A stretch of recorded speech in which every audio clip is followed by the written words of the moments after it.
For the 2021 model year, following the complete redesign of its platform sibling, the Hyundai Sonata, Kia showed its redesigned Optima, and then shocked us all when they said that the name Optima was no more.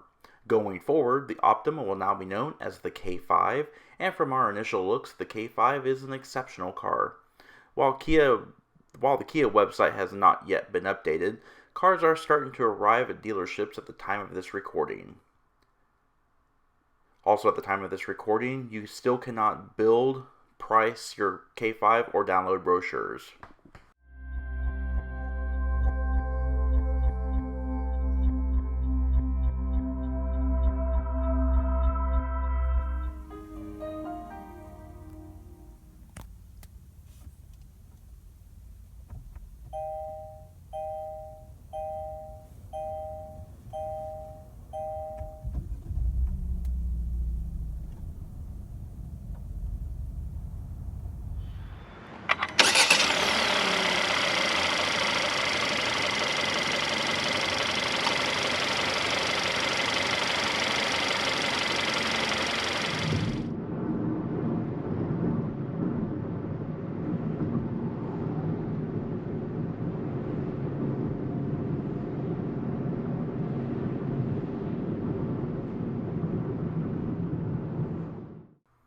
While the Sonata counterpart is more focused on luxury from first glance, it is obvious that the K5 has taken on the more sporty side of things.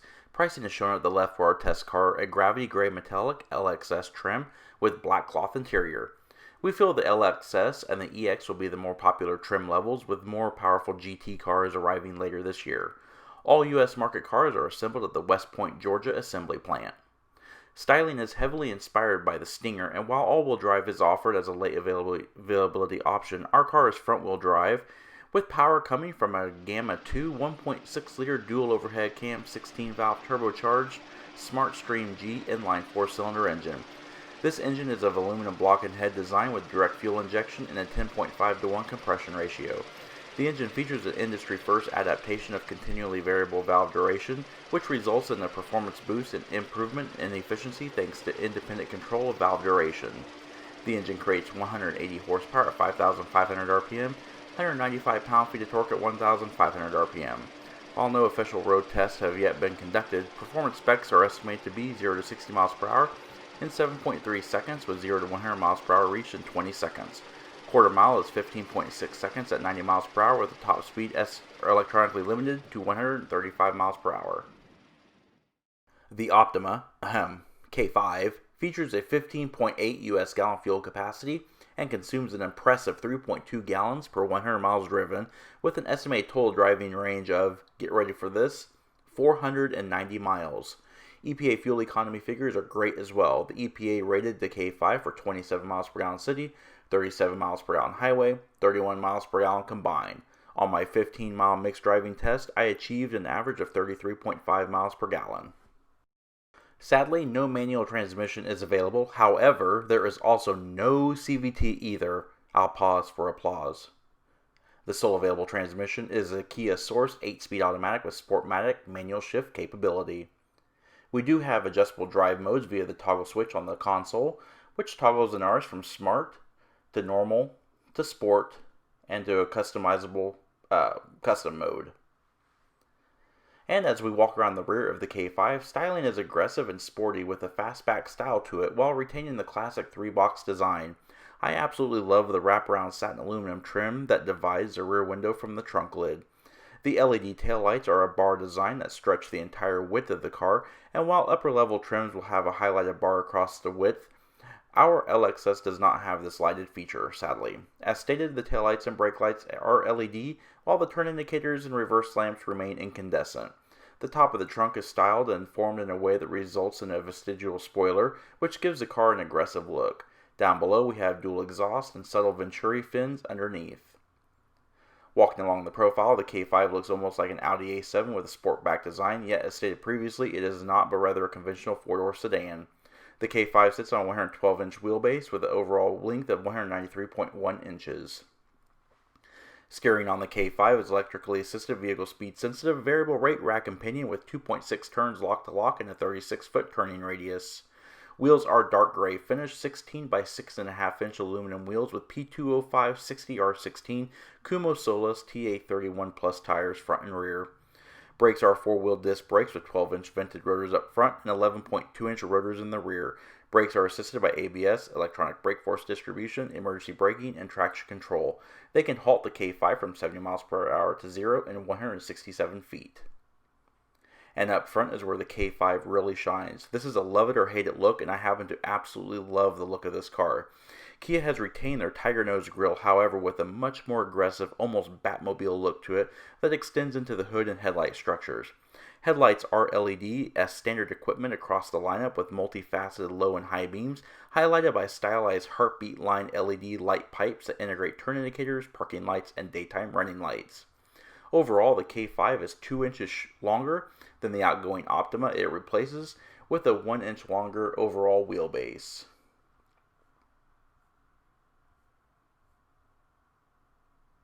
Overall, the exterior styling of the K5 is a win. Alright, my first impression on driving the K5 is very, very positive. It has really smooth, linear acceleration. The transmission seems to be up to the task of accelerating this car and handling the performance. And on the open road, the car is extremely quiet. The interior is ergonomically styled.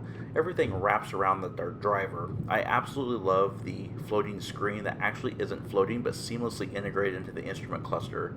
Overall, I just love this car. Alright, and remote start is standard on our car, and it is actually button activated on the key fob. You first have to lock the vehicle doors, then press and hold the remote start button.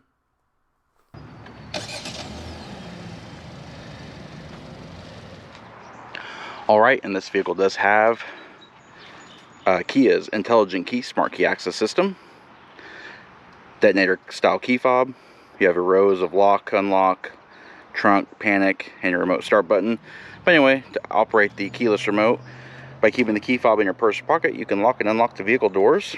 Simply locate the black button here. One beep will indicate locking. And to unlock, simply press the button again. You'll hear 2 beeps. You've also got illuminated door handles here.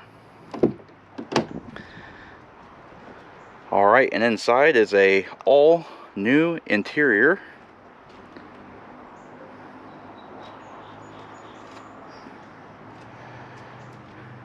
Very, very, very nice. Attention to detail, high quality materials. You've got soft touch here. You've got this kind of textured plastic with a satin aluminum trim, satin door pulls. More soft touch on the armrests, padded. Your row of key switches for your mirror controls. Unlock and lock buttons, and of course your power windows. You need to pull the door closed with this, or you can use this little raised piece of plastic here on the door trim. Of course, we've also got molded door pockets, speakers for the 6-speaker audio system. This vehicle is the LXS, so it does not have power seats. It does have manual seats though. You have your seat back, or your height adjustment here, your seat back adjustment, of course, fore and aft.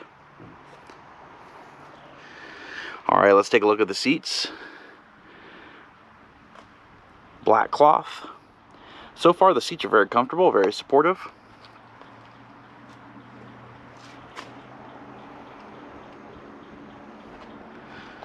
Alright, let's take a look here. Instrument panel dim. You've also got your lane departure warning and your smart cruise, stability control, trunk release, access to your fuses, hood release down here, tilt and telescoping steering wheel. Overall, the interior is really, really nice. I really like the style of it.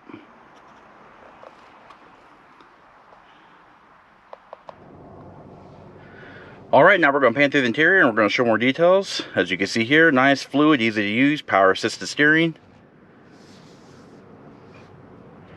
It is a 3-spoke design with satin silver trim, multifunction controls. Over here, you have your various audio modes, of course. And you have your Bluetooth phone controls, your volume up, seek and scan, Your phone controls here. Trip computer controls, cycle through your menus. You've also got your cruise controls and your smart steering.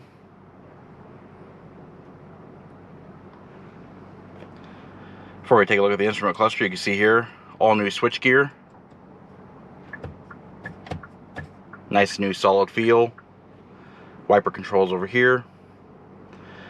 And taking a look at the instrument cluster, pretty standard Kia. You've got your 8,000 RPM tach, your coolant temperature. You've got your 4.2 inch display screen here, 160 mile per hour speedometer, and your fuel gauge. Accessing the trip computer is very easy using this button here, going up and down this toggle and pressing OK for the menus. So this is our first page here, just our various drive modes.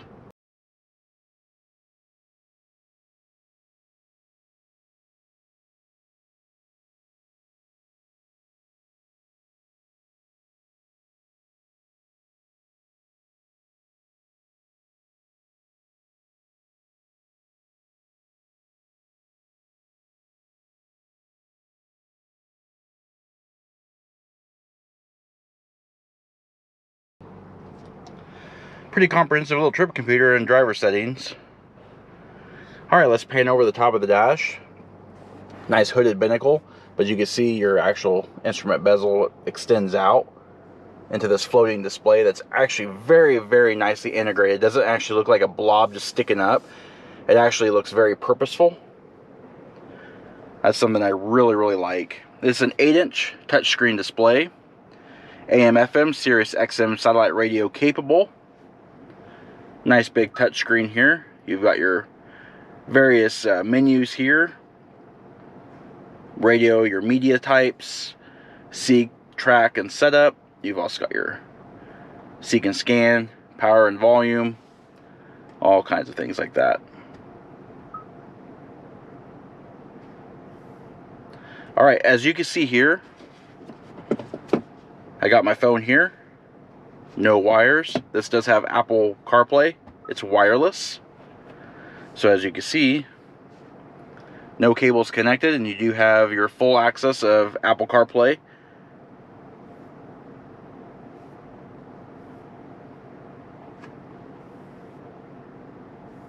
I think there's actually a Mylar layer on this screen that's causing it to lag a little bit. That's okay. It's a brand new car. They just got it in, so we'll forgive it.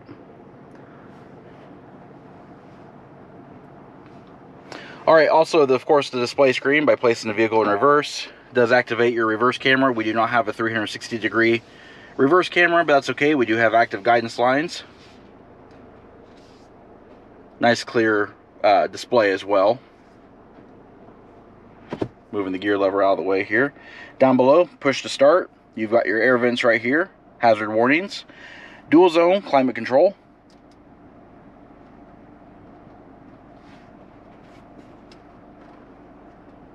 fan speed controls, all your different modes.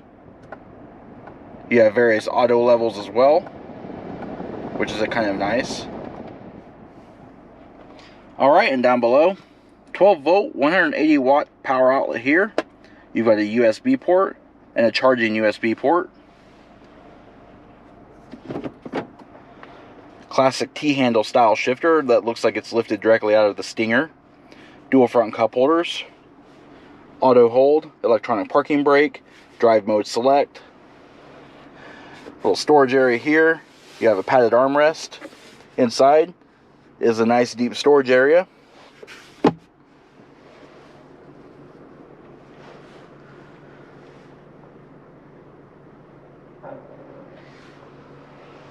Alright, and looking overhead, we have a manually dimming rear view mirror. We've also got overhead reading lights. They are just incandescent bulbs. They aren't LED or anything like that. You've also got overhead lighting. Your dome override light or button. No sunglasses holder. Kind of interesting.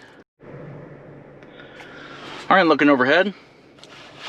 Vanity mirror on the sun visors. You do have a light as well in the ceiling that operates with the vanity mirror lid. Of course, the sun visor does swing out, and it also slides out on extension rails. And of course overhead, dampened overhead assist handles. Alright, we're still on the interstate. We're going about 65 miles an hour. We're getting really good gas mileage. The cabin is really quiet. Everything is easy to reach and at hand. Visibility is great. Overall, it's just a really good driving experience. Alright, let's take a look at the rear seats. As you can see here, nice wide opening doors.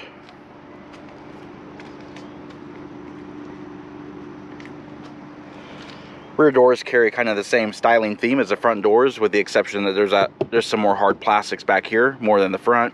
That's okay. You still have padded armrests, integrated door pulls, power window switch with satin silver trim, satin silver door pulls. You've also got your secondary door pull here as well. Molded mat pockets, little K5 door sill. Alright, and the seats do seat 3 across. That is a 60/40 split folding seat. Outboard seats have high adjustable head restraints, while your inboard seat has a integrated head restraint. Seats here are actually pretty deeply sculpted, kind of look like bucket seats on the outboards.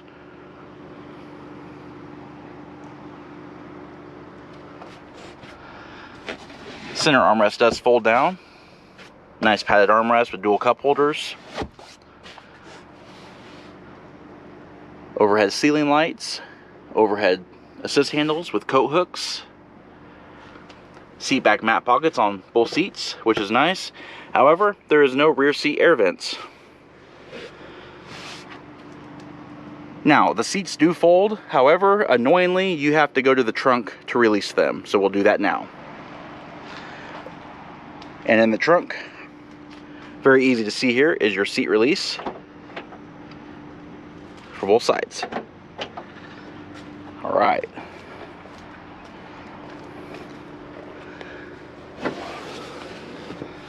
There you go. Seats fold nice and flat.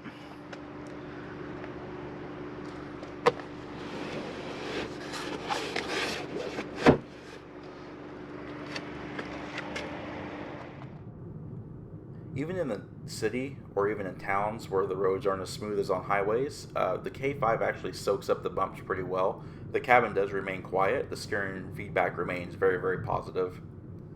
Still a smooth ride, and my gas mileage is still doing really, really well. Overall, I believe we average about 33.5 miles per gallon. So the Kia K5 is just a really great riding car.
Alright, and there are several ways to open the trunk.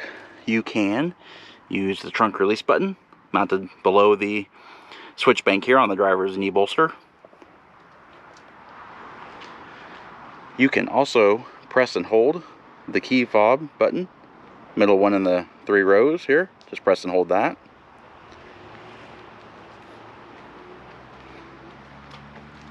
There's also a button here that will open it. Another good feature is the auto open, by keeping the doors completely locked and having the key fob on you. By standing in the detection area within 3 seconds, the trunk should realize that you're there.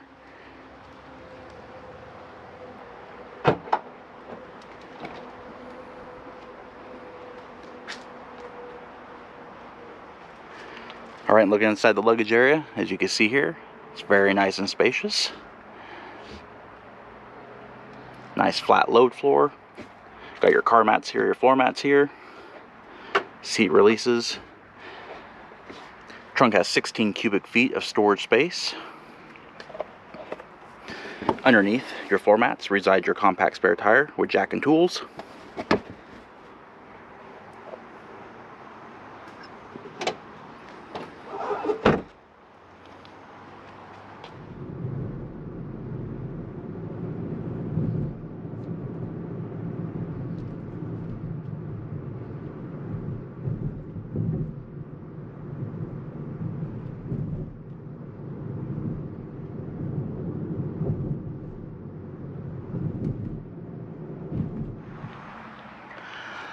Alright, and this does conclude this in-depth review of the 2021 Kia K5.